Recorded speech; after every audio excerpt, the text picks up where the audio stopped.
बांदा पत्रादेवी मार्गावरील रस्त्याची गेल्या कित्येक वर्षांपासून दुरावस्था झाली असून खड्ड्यांमुळे वाहन चालकांसह ग्रामस्थ अक्षरशः त्रस्त झालेत।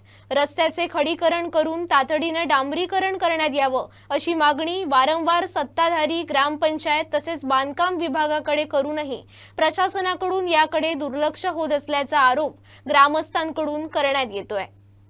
बांदा पत्रादेवी मार्गे गोव्याकडे जाणाऱ्या मुख्य रस्त्याची अक्षरशः दुरवस्था झाली असून रस्त्यावर ठिकठिकाणी गुडघाभर मोठमोठे खड्डे पडले।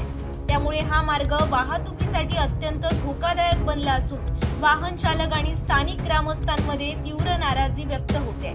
गणेश चतुर्थी अवघ्या काही दिवसांवर येऊन ठेपली आहे। या पार्श्वभूमीवर गणेश मूर्ती खरेदीसाठी बाजारात जाणाऱ्या नागरिकांसह गणेश मूर्ती घरी घेऊन परतणाऱ्या भाविकांना याच खड्डेमय रस्त्यावरून प्रवास करावा लागणार का असा संतप्त सवाल स्थानिक जनता उपस्थित करते।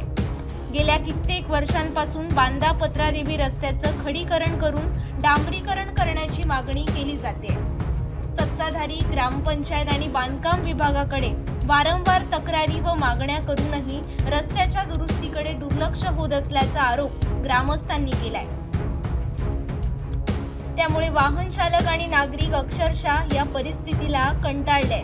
गणेश चतुर्थीच्या पार्श्वभूमीवर तरी झोपी गेलेल्या प्रशासनानं जागं होऊन तातडीनं रस्त्याची डागडुजी करावी आणि वाहतूक सुरळीत करावी अशी मागणी वाहन चालक व स्थानिक ग्रामस्थांनी केली आहे।